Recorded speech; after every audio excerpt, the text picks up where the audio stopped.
So it appears that the National Federation of Demolition Contractors is planning to tough it out. Based upon the largely meaningless statement issued in the immediate aftermath of last week's CMA provisional findings and the radio silence ever since, it appears that the Federation is holding its breath at least until the magnitude of any fines is ultimately made public. Have a cup of tea and wait for all this to blow over. That is probably not surprising.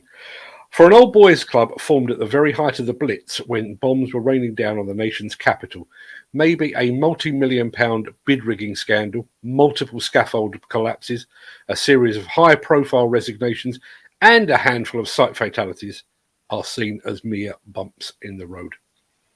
And perhaps we're being premature. Although several of the 10 companies named by the CMA have reported the level of financial provisions they've made, no fines have yet been levied. Maybe the NFDC tune will change when and if that happens. And maybe it's too much to ask for anyone at Resurgam House to fall upon their sword at this juncture. After all, the incumbent president, William Crooks, is not named in the CMA investigation, and he wasn't president when the alleged price fixing took place. Besides, he has paid his dues for 15 odd years to earn the right to wear the presidential chains of office. Whether he would have been quite so eager to take over the hot seat if he had known the shitstorm he was about to inherit, only he will know. And let's be absolutely honest here, no NFDC officer would relish the notion of emptying the top table and revoking the membership of some of the biggest and most influential demolition companies in the country. Such a move would require levels of bravery and fortitude that appear to be lacking within the confines of Resurgam House.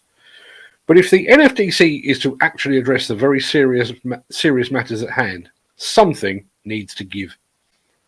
A failure to make fundamental changes in the light of the CMA debacle is not an option if the Federation is to claw back even a modicum of the credibility it is currently hemorrhaging. There is not enough gloss in the world to make the current situation look better. Those changes need to be both deep and wide. As the saying goes, you can put lipstick on a pig, but it's still a pig. Cosmetic changes and weasel word statements will never disguise the fundamental and institutional failings that exist at the very, very highest level of the NFDC. And so, for now at least, we find ourselves in a holding pattern. As far as I can see, there are only two things that could disrupt the current calm before the next CMA storm. Firstly, the CITB, Build UK, or perhaps even the European Demolition Association or some other body could trigger a change should they attempt to distance themselves from the slowly unravelling revelations. Equally, change could be triggered from within. Some existing members might choose to vote with their feet and decide they no longer want to be part of an association that seemingly places membership numbers above propriety. That currently feels unlikely.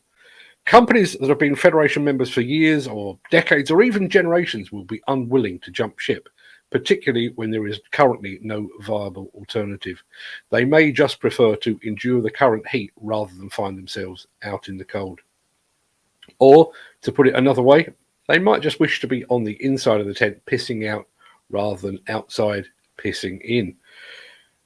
But change is necessary, even if some will do their level best to ensure that it is not inevitable. There was a time when an NFDC membership was a badge of honour, a mark of distinction. All the while those involved in the bid rigging scandal remain within, the more that NFDC badge becomes a caution warning, a red flag to clients.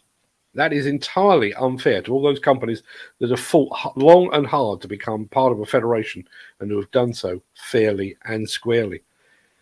For the time being, at least, it appears that unfair is seen as a price worth paying to maintain the status quo.